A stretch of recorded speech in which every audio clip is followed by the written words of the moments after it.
sharing my screen. Yeah, madam. Yeah. Good evening, everyone.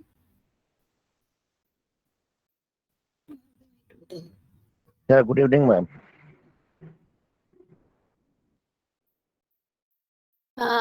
Thank you, Dr. Deepak, for this wonderful opportunity. And it's actually one of my favorite topics, to keep talking about children, their career, their various other opportunities and all that. So I was asking Dr. Deepak, how come he's doing it for 2.5 hours? He said the topic is going to be so much that this may not be sufficient. So let's hope I keep you all engaged throughout the conversation. I hope you're all able to see my screen here. Yes, madam. Clear. Achha. Okay, so first as an introduction, I'm Dr. Prem Sudha. I'm specialist ophthalmologist at Sirajuddin Medical Center in Karama. And I have two daughters. First daughter studying in US. She's completed a second year, fourth semester. And my second daughter has finished her 10th and she's just entered her 11th. So whatever I'm sharing here, I'm not a professional counselor or something, but what I'm sharing here is entirely the knowledge which I have gained in my journey of raising my two daughters. And I have done my part to the school, to various parents, and they've been successful. So that's why when this topic came up, I volunteered and told Dr. Deepak that I'll be really more than happy to do it for our team as well. So moving on, the topic for the day is let's plan career options for kids. And as I told you, I'm sharing here entirely. It's my journey and knowledge. It's a pleasure to be with you people. I'm discussing this in two separate parts. One is actually how to prepare the children for universities. And this is not that easy a task. So I thought I will include another topic along with it, which is preparing our children for a bigger, a better world, a bright future, so that they know how to face success, failures, everything, because ultimately that is what is important. School and college, I feel, is a small part of the journey in life. It is this bigger world where they are going to be working and being with the big team. That is what is more important. So I thought I'll split it as two separate parts. Okay, so transition from the school to the university, it's entirely my journey here. So why at all this presentation, I was wondering, but because currently in this world, we have different curriculum. We have A-levels, O-levels, IB and CBSE, a lot of curriculum. That's why the confusion. It's always, something which is set in people's mind that children who go from CBSE will have to do JEE or NEET and study only in India. But last few years, if you have seen, things have been changing a lot. People from Indian curriculum, the CBSE curriculum, also even state board curriculum, I've seen a lot of students doing so well in US. And it's easy to get admission even provided the child is focused and we all start a little early. So this presentation is mainly because there are different curriculum and we always stay confused whether this curriculum is okay for my child to go to higher studies abroad or whether it doesn't suit the child at all. And also we have varied destinations and each destination demands a different way of preparing the portfolio. Canada will be different from New Zealand and Ireland. Medicine will be different from law. So that's why we thought we'll have presentation like this. And as I told you before, we have different streams, different professions available for children in future. And portfolio building, this is something which parents generally realize only when the child comes to 11th or 12th standard. But it's a very, very big blow on the children. And it's especially with the new education policy coming, we have 2 board exams coming up very soon. So you can imagine in 11th will just go up because 10th to 11th there's a big jump for children as far as academics are concerned. So initially we'll find that there is a small dip in the scores of the children, however bright they are, the first term at least, and then they will be able to catch up. So you will not be able to concentrate much on the children extracurricular activities unless it's been happening in the past continuously with good consistency as well.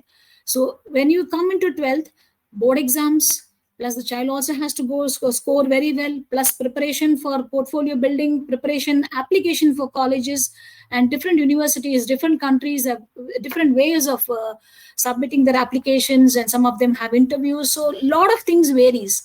So it's better always to start early so that the pressure is not on the children. And of course, most important, budget. Everything depends on this ultimately, but for that I think it's our group which is the best to decide on this part. And of course, when should we start?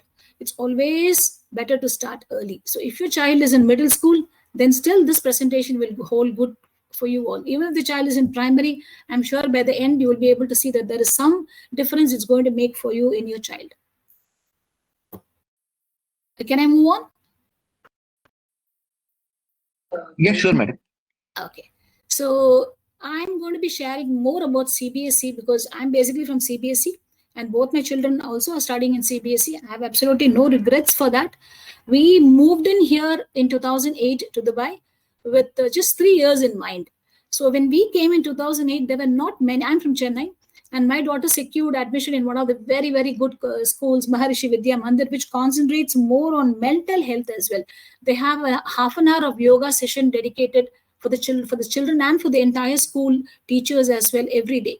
So I put her in a school like that. And then when we moved here, suddenly there were not so many other level curriculums like what we have now after decades. So we thought we were just going to keep her for 3 years and then we'll move back. So we chose a CBSE school here. And after that, whenever possible, and when my daughter was able to take some decisions, I always make sure that I sit with her, even the second one now, sit with them both and talk to them whether they need a change in their curriculum, whether they feel this CBSE is a little strenuous, because it is not like how it used to be when we all were studying. We had a prescribed textbook syllabus and only questions within that used to be coming. But now things have been changing, especially post-COVID. A lot of changes have happened. So I make sure that I sit with them, I go down to their level and I ask them, do you need extra coaching? Do you want to change of school? Do you want another curriculum? Do you feel it's going to be easier? Because I'm sure within the same class, when they go to the next academic year, they'll find that at least 2 or 3 of their classmates will be missing. So they have moved to an IB curriculum or somewhere else. So the decision should not be from our side is what I feel. It should be mutual. It's always better to understand what the child needs and then take it with a good discussion. And CBSE, there are a lot of advantages. As I've mentioned here, parents are very, very familiar with the pattern because we belong to that particular place. So we know how it is going to be. Whereas in other curriculums, things can be different. You may not sometimes have a prescribed textbook, syllabus, all that. And it's going to be a 14 years long journey. Typical, I always call it as a vanavasam. So it's a 14 years of journey. So make sure that we don't have to keep changing children now and then. So as I move on, I'll give you some examples without citing names where personally I have seen parents moving children from one to the other and all that. So especially in the early formative years, it's very important that we decide carefully what curriculum the child needs according to the child as well. So we should be able to afford the journey of 14 years. And foundation, I feel, is really good in CBSE. Because in central board curriculum, what we have is a lot of writing practice.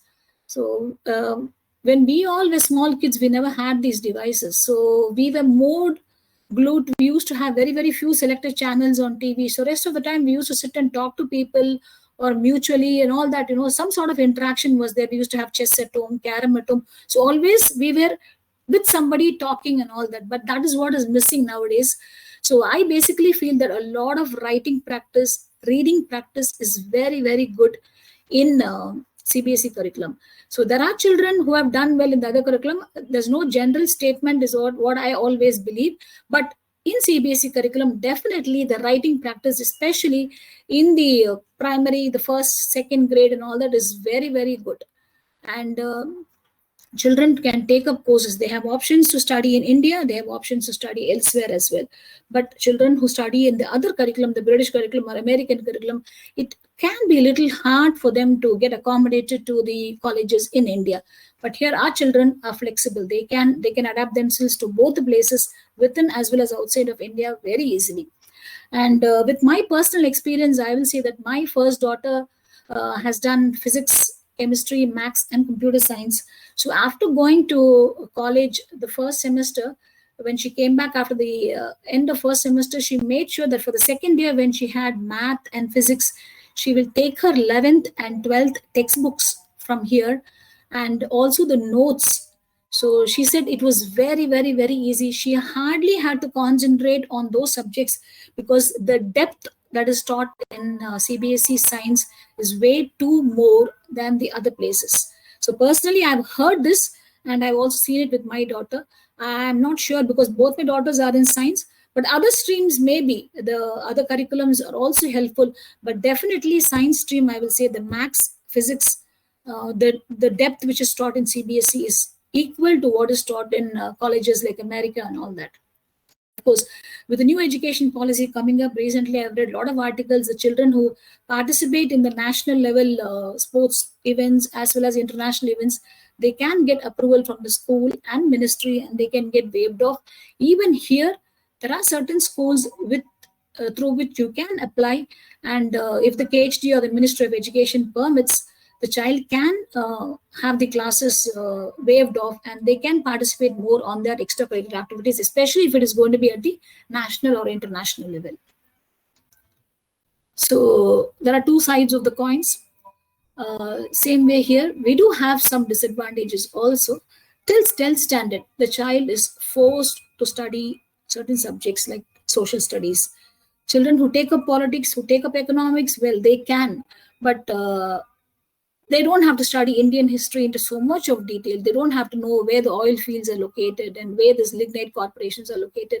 But it's a part of the curriculum, and maybe over a period of time it can change.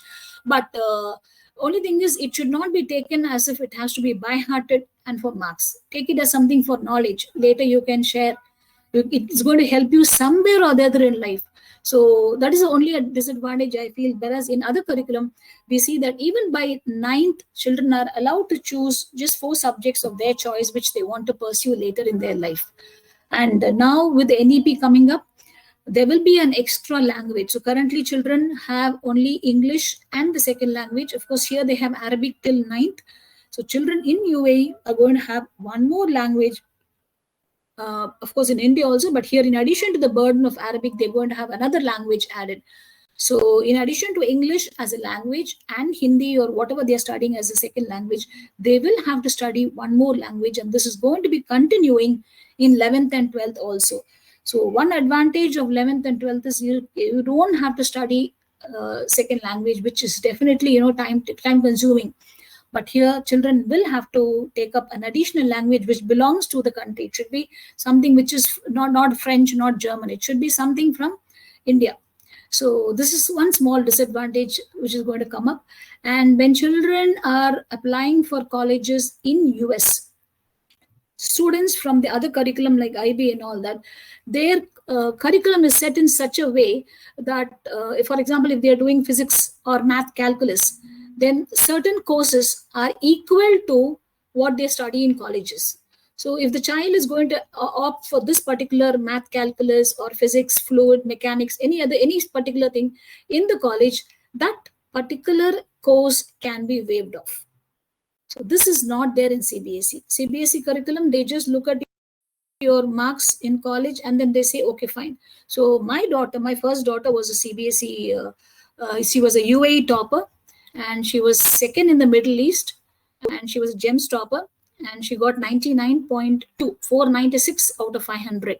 She missed 3 marks in physics, and she missed 1 mark in computer science. Rest all English and chemistry and math was 100. But she was not able to waive off any course in her college. Though she had studied math and scored 100 in 10th and 12th, and she had scored 99 in computer science and 97, which is the UAE topper in physics, her courses were not waived off because the American colleges or any other colleges outside of India, they don't consider it as something equal or on par with them. So she had to again take up these courses. But as I told you earlier, she didn't have to spend much time. She just had to, last few days or something, just sit and run through it and finish it off. But you have to specifically take those courses. Why I'm mentioning this is, in colleges, it is not like a fixed fee. For example, if you're going to be taking maths, entrepreneurship and marketing and physics, then depending on the credits, if it's going to be 3 credits, they call it as credits is the number of hours, just like a CME points. So if you're going to be taking 3 credits of math course and 4 credits of your entrepreneurship, then you pay your fees accordingly. The tuition fees is according to the number of credits you take. So children who go from IB curriculum, if, for example, if they're able to waive off physics, math, and English, then at least, 3 subjects they don't have to take. So take it as 4 into 3 or 3 into 3, 9 credits or 12 credits, the parents will not have to pay the tuition fees. This is one advantage which is outside of the CBSE curriculum. But this can also be tackled. Every problem has a solution. This is what I always tell my children. What you learn from math, you don't expect to score 100, but understand from math subject that every problem has a solution. Don't stop things then and there. Even if the child is studying in CBSE curriculum and is now in 11th and 12th, and you're not able to change the curriculum at this last minute, it's impossible. The children can always take up special courses called AP. This is Advanced Placement. All details for this are available online. There's a separate website for this. There are only certain schools which allow these AP courses. My daughter is an alumnus of James Aaron English High School, Dubai. So they don't have the center for this AP courses. So I made sure that I do a little bit of research back when she's in her 10th itself. And then I approached GMA, James Modern Academy in Nadal Sheba. They have a center for AP. So there's no need of going in for extra coaching for all these things. A lot of tutorials and materials are available online. If the child is going for any extra coaching, maybe they can take some previous past papers or something, or if they have a dedicated maths teacher or a physics teacher or someone who's good in AP coaching, maybe they can take few hours of coaching. So that the fine tuning can be done. That aptitude, similar to JEE, you need to have a different sort of thinking when you go for a JEE, not like your normal CBSE. So AP courses need little bit of practice. If the child is committed, the child can definitely take the classes online, and you may have to make a payment for this at GMA and take the courses. So if you the score is on 5, if the score is 3 or above, you can have the courses waived off in your college. If the score is below 3, then they don't accept it. 2.5, then they don't accept. You have to repeat the course there. The advantage of taking AP courses, or the advantage of having credits when you enter the college is, for example, you have to finish 120 credits in a span of 3 years or a span of 4 years. For example, my daughter now is doing basic computer science honors college in Michigan State University, USA. So she has to finish 120 credits for her basic computer science. Plus, because she's in honors college, she has to do another 40 credits extra. So she has to complete 160 credits before she gets her graduation. So doing these credits, if she already enters the college with maybe 24 credits or 30 credits, then she can have one complete semester or 1.5 semesters waived off. For the child, it is like she finishes her journey early. If the child wants to finish off the journey early within 3 years or 3.5 years, 1 semester or 2 semesters ahead of the other counterparts, they can choose that. Or if they want to continue it in a span of the same 4 years, they can do that, but they can go at a little slower pace. They don't have to rush and do 25 credits, 50 credits like that. They don't have to rush and do the courses. They can do it instead of, if the other children are going to be doing 4 courses, they will do only through 3 courses. So either they can complete the entire undergrad degree little earlier, or they can do it in the same period of 4 years, but at a little slower pace, and they can concentrate on other things like attending conferences or having a time on startup and all that. So this is what my daughter is doing now. My daughter, she is finishing her 4th semester, so she is able to find a lot of time for her startup. So this last week she launched her startup, and this has definitely taken a lot of time for her. So I can say in the 3rd and 4th semester, she's just concentrating about 30 to 40% on her academics, and the rest of the time all goes for her startup. So that way it can help. And for the child is what I've explained. For the parents, what benefit if you go for AP courses, or if the child enters with good credits, is less tuition fees. If 1 semester is waived off, then at least 25 to 30,000 US dollars is waived off. So lesser credits means definitely you end up paying less tuition fees. And another disadvantage of the CBSE curriculum is the applications usually will have to be submitted somewhere during October, November, September to November is usually the time when children are on rush. So we have a summer vacation in July and August. So this time, with 2 board exams coming up, CBSE will be having bridge classes. So they will not let, even otherwise they will be definitely having bridge classes so that the students can complete the portions, and they will have 1 board exam coming up in November, and another board exam in February or March. So they make sure that the second term is also completed little earlier, because the gap between the first board exam and the second board exam is not much. Moreover, in grade 12, you also have practicals. So my daughter, she had in 2022, when she completed 2021, 2022, that batch was the first batch where CBSE tried to have two board exams. So she was a part of that batch, and she had to write one board exam in November, December. Another one was in end of February to March, of course, with practicals. So, but she had planned it so well, the timeline, everything was set by her, that July, August, she made sure that most of the college application work is done, so that after the school reopens in September, you're back to your tight schedule of attending the classes, coming back, homework, coaching, and preparation on the online, all that. So extra, because the curriculum has now changed, you have a lot of online questions, you have a lot of MCQs. 30% of the paper has MCQs. So now it's going to be increasing. They're going to make it 40 to 50%. And the essay type answers also are going to be less. You're going to have more of 1-2 marks questions. So it's like a binary. If you have an MCQ, you either get it right or you get it wrong. So it is either you get 1 mark or you get 0. So if there are going to be 20 to 25 MCQs, you get either 25 marks or you get more zeros there. So if the child is in CBSE curriculum, then start early. Especially July, August is the time when you can sit, because everything is available on the particular website of the university. So make sure you can go look at the requirements of the particular university, and then you narrow down and start writing. As I go through the other slides, I'll tell you what all is required for the university. So July, August is very, very, very, very precious. If you leave July, August, especially in 11th, because 12th at least they'll be sitting and studying for their exams. 11th standard, July, August, I request parents to make the best use of it, so that the portfolio is mostly ready and the applications can just be uploaded on the portal. And one more thing, which is the disadvantages, we don't have much internships or hands-on experience, but I think we should not depend on the school or the teachers to do that. This, even through our network, we can go ahead and do a lot of online internships available. Even United Nations provides a lot of internships. So if we sit and search, definitely we cannot depend on everything from the school. So there are possibilities that if we sit and spend some time looking for internships, then even children in CBSE can definitely get some hands-on experience. But in the other curriculum, it's a part of their activity. If the child has to complete grade 10, then they need to show this many hours of experience in a particular place. So because for them, it is like they have to do it. For us, it is optional. So we usually leave it for a later date. Okay, let's do it later. Let's do it in December. And at that particular time, the company should be ready to accept us. They should be, especially in UAE, a lot of protocols are there. So you'll have to send them mail, they will have that particular committee, they have to discuss, and then a lot of other issues are there. So if you are planning for internships, then start looking in your network and contact them earlier. And for my daughter, for second daughter, now she's in 11th.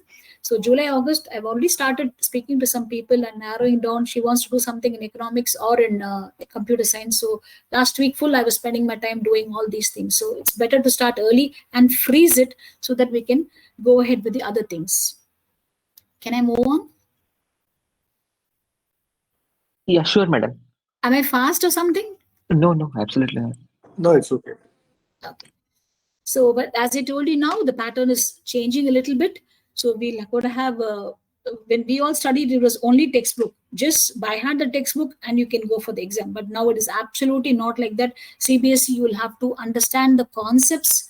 And depending on the concepts, scoring 90 and above is very easy. But ultimately, the above 95 is what is important. So colleges look at consistency. The child has scored in 9th standard, which is a school exam, they've scored 96%. But in the 10th board exam, they've dropped down to around 85. Again, in 11th school exam, done better. So this is not good. Always consistency has to be there in the transcripts. So children will have to start looking at multiple websites.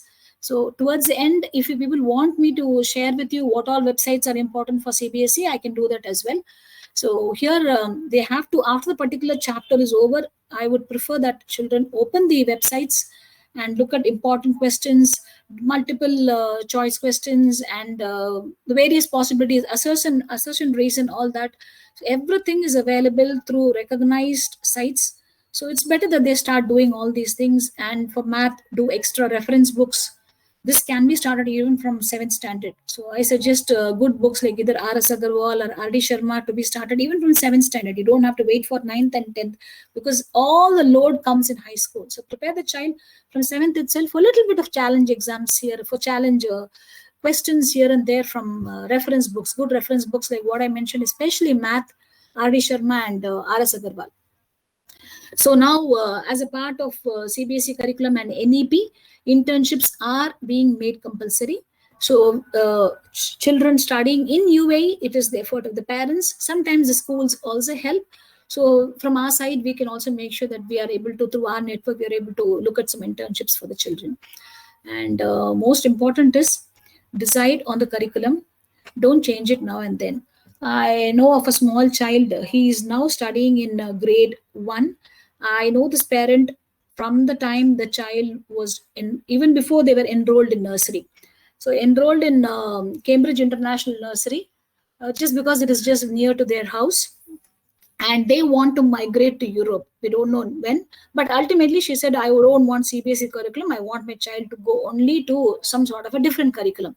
So enrolled the child in Cambridge Nursery, and from then on moved to British curriculum in Mohesna. I don't want to name the school, but the child was very, very, very small, just close to 4, and child was not able to cope up with the others, and bullied, physically harassed, all that.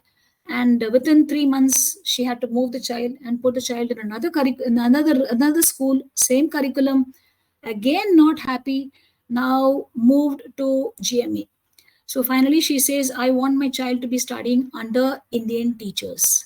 So because they are the ones who can understand our children. It's fine. There are many children who have been successful in CBSE. There are many children who have been, our Indian students who have been successful in British curriculum. So as I told you before, there is no general statement. It all depends on the child. It all depends on the parents, on how you have been raised at home. For me, CBSE suited. And for my children, CBSE suited, because that's how our thinking is at home. So it may not be for others, but I suggest that you have to look at your child. If your child is very innovative and doesn't wants more of hands-on projects, doesn't want to sit and by heart, then definitely you can enroll the child in other curriculum. But I will suggest start with CBSE, because as I mentioned earlier, the foundation is very, very, very strong, at least till primary. Maximum at least till grade 4. Make sure that the children are put here, especially if you're going to be considering UAE. I will say it is really good, because the children get a lot of reading practice and a lot of writing practice, and then move them to the other curriculum. It makes a lot of difference. As they move to the higher curriculum, the foundation is laid very well. So they know how to study, how to sit in one place, write, read, interact, all that, and then move to the other curriculum, so that the creativity, their innovation, all that increases. They will do very, very well. But my personal experience is, if you want to change, then don't change too early. You can change for the middle school. Even from 9th onwards, there are parents who prefer to move the children. I have seen parents moving the children even in 11th and 12th. That also can be done. But way too early for kindergarten, for first standard, second grade and all, I personally prefer CBSE. Okay. Right. So I have finished on the first part, which is the various curriculums available and the pros and cons of being a part of CBSE. And as I told you, let's move on to the next one, the various destinations available. Okay, so first of all, as Indians, most of us will prefer children to go back to India. So this decision also should be taken very early, because we have seen that for NEET and JE, if you speak to your friends in India, there are many coaching centers where they start from 8th standard and sometimes 9th. So 8th or 9th, there are children who catch up even in 11th and 12th, but for that, the efforts from the children's side will have to be definitely more. So I will suggest that we decide on this little earlier itself. So there are children who have tried in 11th and 12th writing, going for JE coaching, and then finding it difficult. By the end of 11th, they decide that it's not going to be, their cup of tea. It's way too hard to compete from here. So let us move off to the other curriculum and then write the SAT exam or the IELTS exam. So everything is pushed towards the end of 11th and 12th. This from parents' point of view, maybe we will just say it's okay, you just go and write IELTS. No, it's okay, no problem.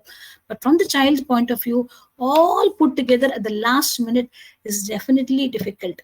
I've personally seen a lot of children having this. So if we can always decide if you want to move to JE or NEET, then let us be very clear. After all, what is needed is here and there some discussions at home, some sort of, usually when we go on a drive, this is what we discuss. What do you want to do in life? So I'm doctor, my husband is an accounts line. So it was very clear that both my children didn't want to do medicine. So they were finding it very hard to choose what field. So when I asked them, do you want to do computer science? They were not clear. Do you want to do engineering? They were not clear. So I started deleting. It's easy. Are you planning to do medicine? No, I don't want to do biology. I like biology, but I don't want to do biology. I don't want to keep biology as my career. So fine, that is ruled out. Do you want to do accounts? No, I see father sitting the whole day till 2 o'clock and 3 o'clock with laptops. So I don't want. I'm not a person who can sit and watch only Excel and figures, all that. So probably that is what they have seen. I said there's a different side of commerce stream also. They said no, I don't want it. Creativity and all that we want. So here and there, I will personally suggest that we need to just casually sit and talk without the child knowing that we are delving into some decision. You just casually find out what is running in their mind. Are they ready to go to India and be with the students there, compete with them? So in that case, better take the decision early. Why I'm saying this is, and in our group also, I have seen some discussions happening that the success rate for JE and NEET from UAE is less. So this is something we'll have to look at the reason. Because back home in India, there are several schools which have tied up with, I will not say all schools, there are some schools which have a tie up with the coaching centers, the top coaching centers. So generally, the children are given attendance. My own relative's daughter, I've seen, not going to school in 11th. So when I visited their house, I was asking, you have not gone to school today? No, it's okay, auntie. I will go straight to my JE coaching. So by 11 o'clock, the children will be in the JE coaching center and they will come back only around 4 or 5 o'clock, whereas their attendance will be marked in the schools. Again, I'm saying this is not a general statement. There are several schools which have done this, which are doing this, and we also know that. Because ultimately, at the end of the academic year, the school is also very happy to show that this many percentage of students have gone to JE and to NEET. They have secured very high score. So this gives them good reputation as well. But this cannot happen in a place like UAE. Here, 75% attendance is mandatory. Not only our school, it is also KHDA or the Ministry of Education which is monitoring it. So if the child is going to be studying NEET or JE, it has to be outside of their school house, in addition to the school house. So they have to definitely board the bus at 6:30 or 6:45 in the morning, come back, finish their school homework, and then go to JE, or which definitely is very, very demanding and requires a different way of preparation. So looking at all this, it's better that we sit with the child and decide, are you going to do for this or not? Otherwise, maybe a month or two, they can definitely give a try and see. If the child is very happy with the JE coaching, then CBSE is just nothing for them. They can easily score in CBSE. And ultimately, CBSE doesn't want 90% or something when you're going in for JE. So if they are very happy to put that particular pressure or hard work, and they are ready to, they like that sort of a different thinking which is required for JE, then definitely let them start concentrating early. I will suggest at least by 9th or 10th, it's better we start enrolling them. So, and outside of India, there are various choices available, like what I mentioned here, USA, UK, Netherlands, Singapore, all that. So how do we choose? It all depends. For example, USA, the preferred place if the child is going to be into computer science, because all the high-tech companies are there. For medicine, we've seen many children preferring to go to UK. Law, economics also, finance also, fintech. I've seen many students opting for places like UK. And Netherlands of late is coming up Children are very, very happy, especially the greenery, the living style, all that. They are very happy. They feel safe in Netherlands. And Singapore, we know really well because it's a part of Asian country. Again, it's going to be competitive. So I'll let you know very soon what all is required for these countries as well. Australia and Netherlands are picking up recently because PR possibility is there faster in Australia compared to USA and Canada.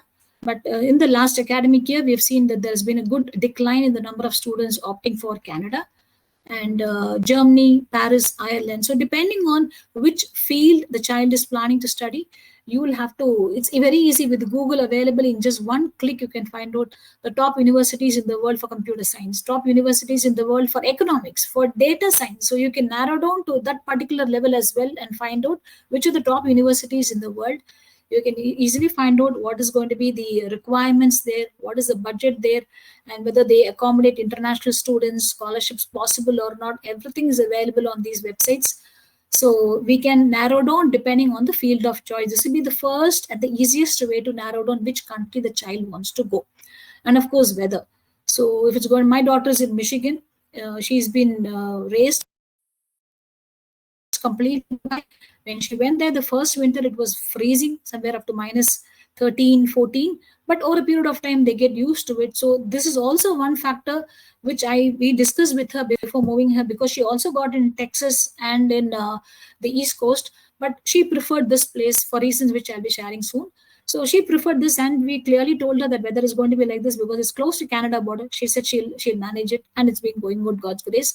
So budget, very, very, very important budget. We'll have to start a little earlier preparing. I personally started looking at the way my daughter was doing in her primary, my first daughter, when she was doing the way she was doing in her primary. So when she had completed her grade 4, me and my husband, we were discussing that, we need to start preparing, because if she goes to India, we know what is going to be the budget. If she's going to be studying in UAE, well, we are earning in the same currency, so it's manageable. If she goes to another currency, which is going to be higher rated than us, so how do we prepare? That's when we decided that we'll prepare ourselves financially for a budget which fits to the most expensive one in the world. So we were looking at MIT, at Cambridge. So we prepared ourselves for the topmost universities where there is going to be zero scholarship and possibility of international students getting accepted is there. We didn't look at the course because she was too early to decide that time. I'm talking about grade 5. So we just looked at the possibilities of what will be the amount that we'll have to pay if she's going to get into MIT or into Cambridge. So, and then we started depositing in banks, fixed deposits, mutual funds, all those kind of things. And with that confidence, in 11th, when she came and told us that she will go ahead with US. So we were ready. So this is one thing which we'll have to be very, very careful. I personally started when she was in 5th standard. I'm sure with Dr. Deepak and the group's guidance, you'll all be already ready. All that you need is just one acceptance offer from the university. Budget-wise, I'm sure you're all better focused than what I am. Next is culture. So if you look at Singapore, it's definitely closer to our culture and the food habits also. So if you're a vegetarian, then you'll have to look at that small factors as well, because dining is going to be different and difficult if you're a pure vegetarian in certain countries. Singapore, it's very easy to get accommodated, whether everything is fine, culture is fine, closer as well. So these factors also we'll have to look at, and political situation. I know of parents who've sent their children to Ukraine for medicine, and they've spent sleepless nights. So it's very, very difficult.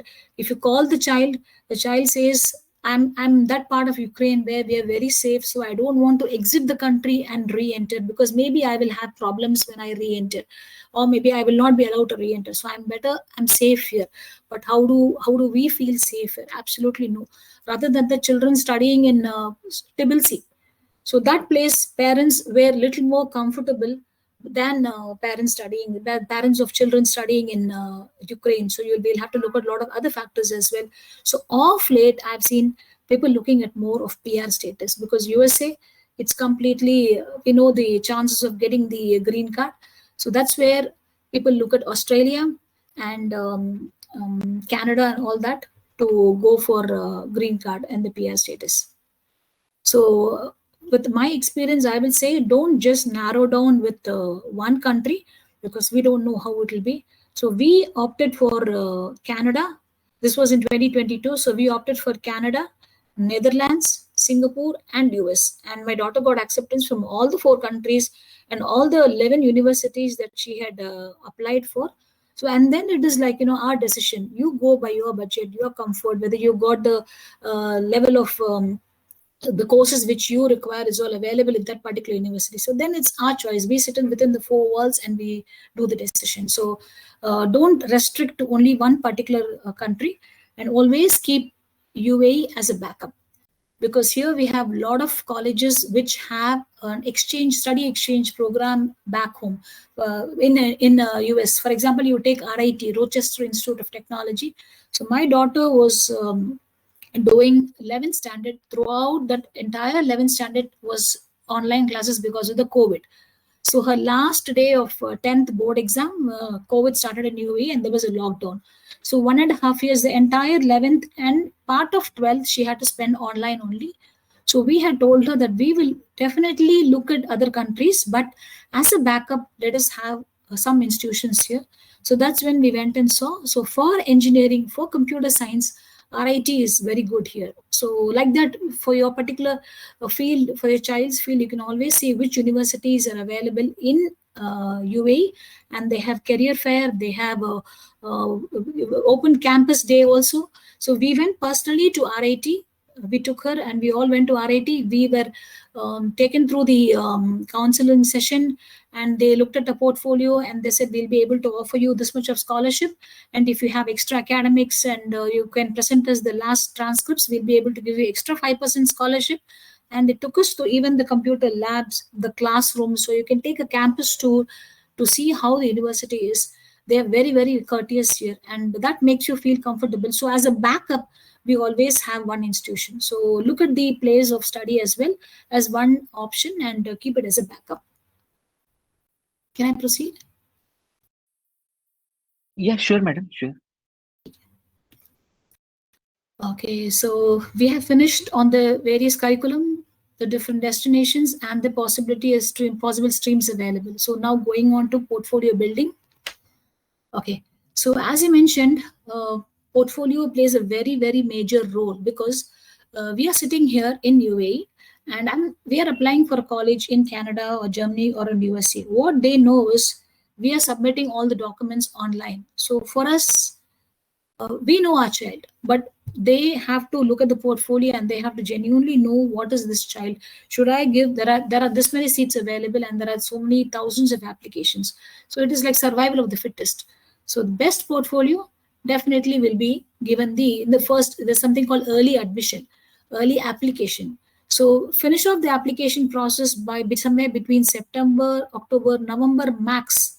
So that's what we did in 2022. By the time my daughter was writing her board exam, she wrote her board exam, second board exam in February. And by December end and beginning of January, even before she took her practical exams in grade 12, she got acceptance from all the universities in USA.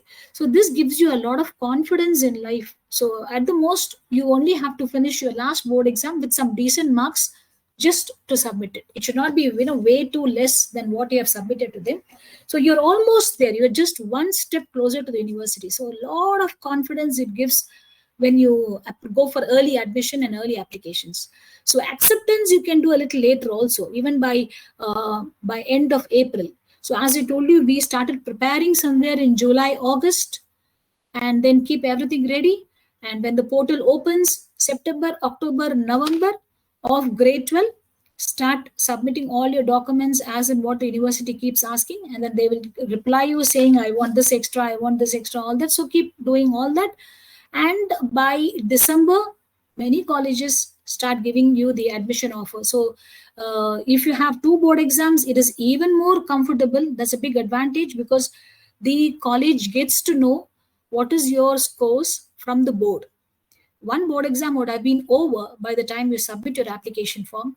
So they already know that this is not a school exam. This is a certified board which is giving you the marks. So you get a pakka acceptance offer. Otherwise, what happens is you will get a conditional offer, because 12th you don't submit the board marks. You only submit what is predicted from the school. The school says, looking at the child in the past performance in 9th, 10th, and 11th, this is what is expected from the child in 12th standard. We call it as predicted scores.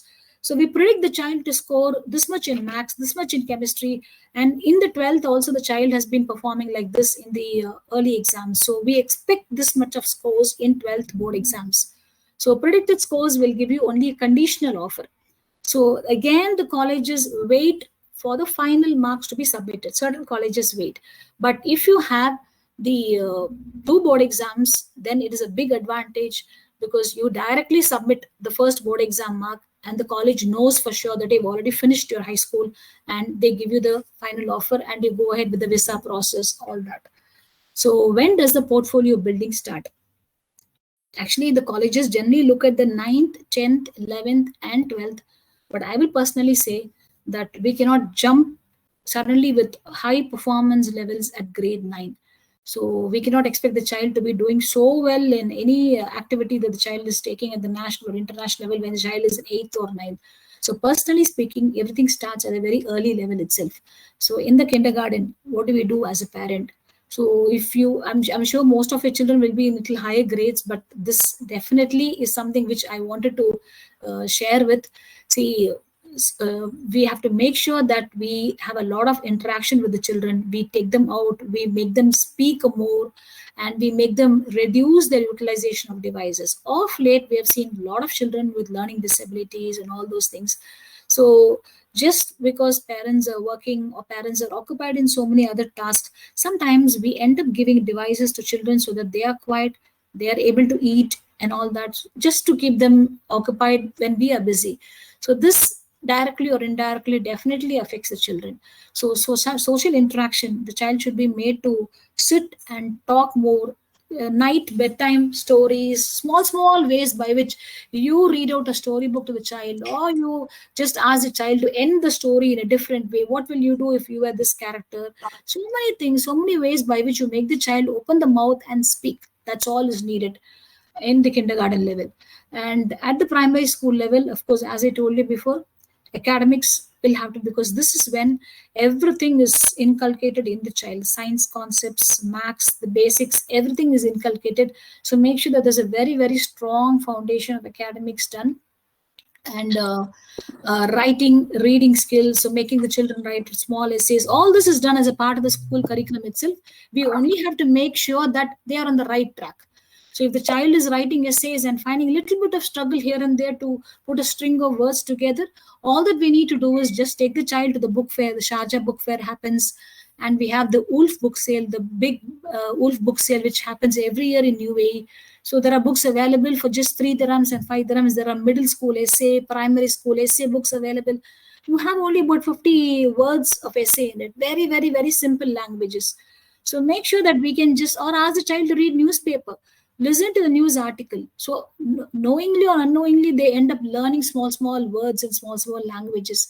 So pick up word of the day, ask them to use the word in that particular day. So school is always there, but I personally feel that we also should do from our side, because our child is just 1 in 25 or 30 in the class. But for us, it is one-on-one. For this parent, it is this child. So I make sure that from my side, wherever possible, I have a little bit of an interaction with the children as well. So reading and writing practice, whenever there are small events happening, make sure that the children are being taken. There are good magazines. Youngest magazine is one magazine which is very good in UAE. It is available monthly subscription, I think, is just about 100 dirhams or something. So wonderful book filled with stories and puzzles and a lot of general knowledge, small, and children can also submit their artwork, all that. So make sure that you can have some sort of this books bought or subscribed to, so that they will be able to stay at that particular level and match with their counterparts also. And children will also have to be, in addition to the academics, they should not feel the pressure of just going to school, coming back, doing their homework. We'll also have to make sure that a lot of new activities are introduced to them. For this, what is the easiest way is, I may not know what my daughter will like. So unless I put her into it, maybe I personally feel she will need skating, but she may not like skating. So best way I feel is put them in all these camps, like the spring camp, winter camp, summer camp, because in such kind of summer camps, especially if they are in this school level, this primary school level, so where they have some amount of time and not loaded with homework and studies. So in this summer camp, what happens is a lot of activities are spread under one roof. So when I was able to do this for my daughter when she was in grade 2, she had to be a part of the spring camp, where she had to sing, dance, and have a little bit of public speaking and play keyboard, and and they also were taken out for outdoor activities, all that. So towards the end of the spring camp, the parents were invited and they were given a feedback, so that this child is, and drawing also was a part of it. So we were given a feedback that the child is good in all these things. So when I went and met, we were actually called by the institute also. So even if you are not being called, make sure that towards the end of the camp, you meet the particular concerned teachers of each specialty and go and sit and spend 2 minutes talking to them. So that's when the drawing teacher told my daughter that though she was in grade 2, she was able to sketch as if she was at a very, very high level. Any picture given to her, she was not even taking her hand out. She was continuously drawing, didn't even take her hand. She said the way she was sketching, I was surprised. So, and I got a good feedback from her keyboard teacher. So dance, okay. So I cannot expect my daughter to be good in everything. So with this, we came home and we knew that drawing is definitely her big strength. So we immediately enrolled her in drawing classes. And you believe me or not, consistently she was doing very well. And till grade 10, she was able to participate in most of the drawing competitions. And if she goes for any drawing competition, we can be assured that even if it is at the national level, she'll be one in the top 10. So, but this is not the case with my second daughter. My first daughter is way different from my second daughter. My first daughter likes drawing. My second daughter can never complete one picture. Also, she cannot sit in one place, but she is too good in chess. And she represents UAE and goes to India and plays. So, way different at home also. So, I cannot make sure that whatever I've done for my first one only should go for the second one. This is where I feel that if we enroll them in summer camp, you'll be able to get the juice of it. So my daughter is good in this. She doesn't like this at all. So from there, take it forward. And easiest way, less hassles for parents to try and do a trial and error with the children. And most important, this is one stage, grade 1 to grade 4, where they will sit, listen to us, talk to us, all that, and they have time to spend with us. So make sure that you can inculcate all the values that are required for the particular house, for your religion, for your culture, all that. Because we don't know. There are many students who move even for ninth onwards to India for boarding school, all that. So once they move out of our hands, it's very difficult for us to call them over phone and tell them do this, do that. So once you inculcate all the values, and KG is fine, but children need to understand what we are telling them. So primary school is one stage where I feel we have to interact a lot with the children. So slowly try to inculcate all these things, give them the values. After that, wherever they go, they're going to be rooted to it. And start off with a lot of volunteering activities. As I told you, as they go for the higher studies, they may not find time for that. And if this caring attitude is given from the beginning itself, then it becomes a part of their life. For birthday, make sure that you take the children to some orphanages and all that. And Al Noor Center for Special Needs at Al Barsha, they have a family fun fair. It's called Samsung Family Fun Fair, which happens every year. So it's a wonderful whole day activity where a lot of stalls are put, a lot of games keep happening. So we, as a family, we have been volunteering from 2013 for the Al Noor Family Fun Fair. So we four of us go and we go there. We are a part of one stall. So either conduct the games or whatever it is. So this gives you a feeling that you've done something back to the society.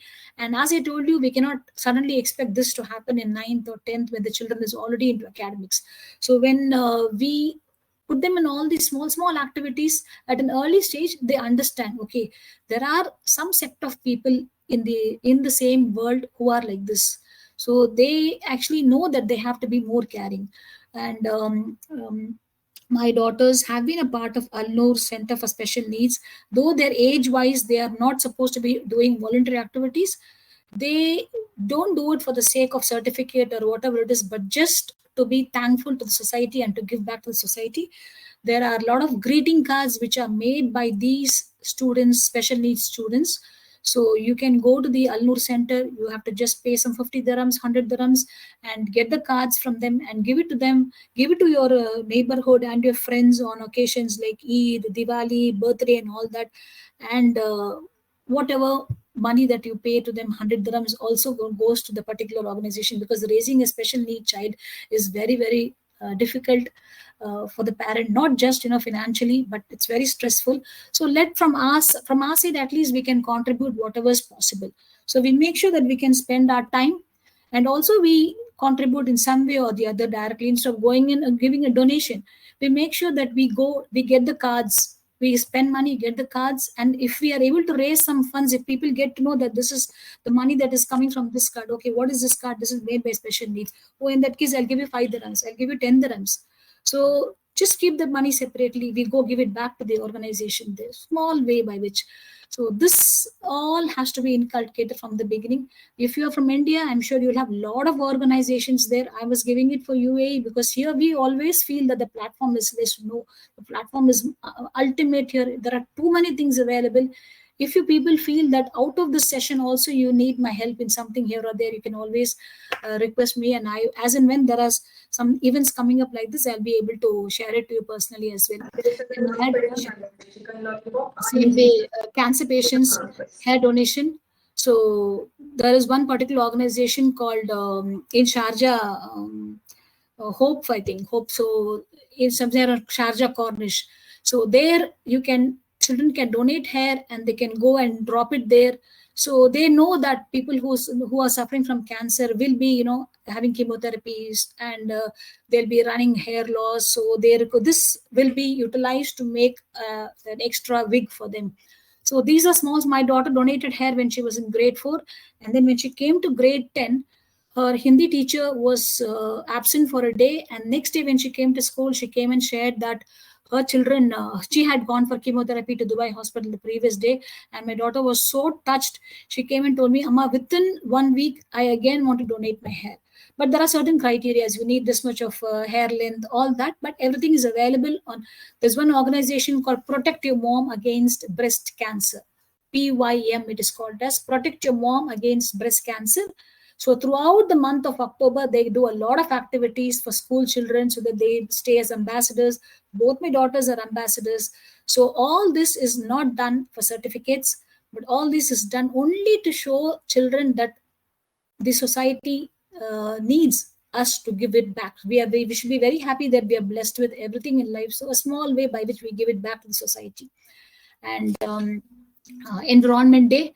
So my second daughter was able to plant 50 trees. She herself took the initiative, and she wanted me to purchase the saplings from Dubai municipality, where it is affordable at a very cheap rate to get the GAF saplings. So we got the GAF saplings, and we made sure that our team of about 15, 20 interested children with parents come.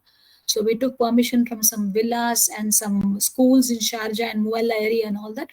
And we took all these children and the parents who were interested and plant samplings, again giving back to the environment. That's all it is. So for this, children are involved because see what all is assimilated in this particular activity. They get to know the importance of the environment, and when they talk to people, the communication skills improves and leadership skill improves. They work as a team. My daughter was able to coordinate with the parents, share the location, come to this particular area, write mails to the organization saying we're going to come here, plant trees. So you need to take a lot of permission. So you build a lot of skills in them, like the team spirit, the coordination, communication skills, and leadership skills, plus the caring skills for the society and the environment. So most of these activities can be done by the school because as per the KHDA here, they require the school to do a lot of such activities like World Tolerance Day and the Environment Day, all those things. So make sure that children are involved in as many activities as possible from the beginning without expecting much return. Over a period of time, it will definitely, fetch a lot of good results for your people. And as a hobby, as a stress buster, it's important that children learn one instrument like guitar or keyboard or violin, whatever is possible, or one sport. Swimming always best because it's a life-saving one. So because this can also be a bit of relaxation in later life, like how we are all now, running on our toes. So at that particular stage in life, you want to sit back and relax something. There's something that you know outside of your medicine field or some other field where you can sit and relax and do something. So make sure that all this can be given to them at a very early stage when they are not too much into books and competitive examinations. And moving on. Is it fine? Yes, madam. Yes. Okay, so middle school is nothing but just a continuation of whatever you have done in the primary school. So make sure the academics go on well, and make sure that all the activities that you have put in the child, be it drawing or swimming or chess or singing, whatever it is, the child continues to do the activities. So from second, third, or fourth, whenever you have started any of these activities, your child would have definitely participated within the school, within the class, within the grade, within the school. Slowly they gain confidence in that particular skill, and then take them on to inter-school competitions, which happens. A lot of events happen in UAE. So take them for inter-school events, and then from there onwards, you can take it for national events, and from there on international as well, if it is possible. Everything is possible, but for that, first of all, we don't have to develop too many skills. As I told you, enrolling them in camps will be able to narrow down on what they are good at and what they are inclined to, and from then on, slowly you can take them forward to all these events. So one more thing that the child learns by all these things is accepting failure, because when they suddenly enter board exam in 10th, they do very well in ninth, and then towards the 10th, a lot of anxiety, panic attack starts in. So tough board exam, pressure from society, pressure from the peer, from everywhere. So even the child who has been doing well starts getting a little bit of discomfort. So we do see that happening now and then. So sessions do happen in school, and we also have to make sure that from our side we make the child comfortable. But by the time the child has participated in so many events and competitions in the primary school, within the school or outside of the school, the child in the first one or two competitions would have definitely failed, just got a participation certificate, or not even have got anything, would have just gone there, not completed the speech or not completed the drawing also. It's okay, no problem. Just pat the child and say, this is okay, fine. Because this is the first failure. This is not going to be the last failure. Failure has become a part and parcel of our life. So child should not be facing only success in life. So by putting the child in all these activities at a very early age, and they tasting success little as they advance in it, only they also understand that consistently, repeatedly, if I do keep doing a particular activity with some amount of dedication, I will be able to succeed. So this is not just for academics alone. For extracurricular activities, it plays a very, very vital role.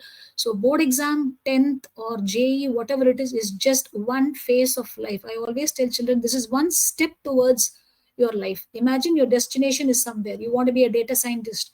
You want to be a good entrepreneur.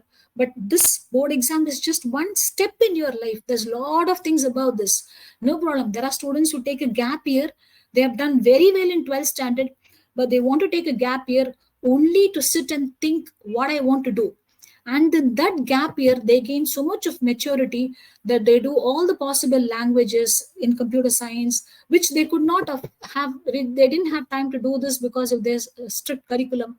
So that gap year, they sit and analyze what all is possible for me, what am I inclined to, and so what should I do? Let me just do all these extra courses available on various websites. So that gap year may be helpful. So this doesn't mean that the child is left out from the counterparts. Maybe the child's friends may be in the end of first year, but this child is still not entered college. It is okay, but the child is able to decide what he or she wants very clearly by the end of that 1 year.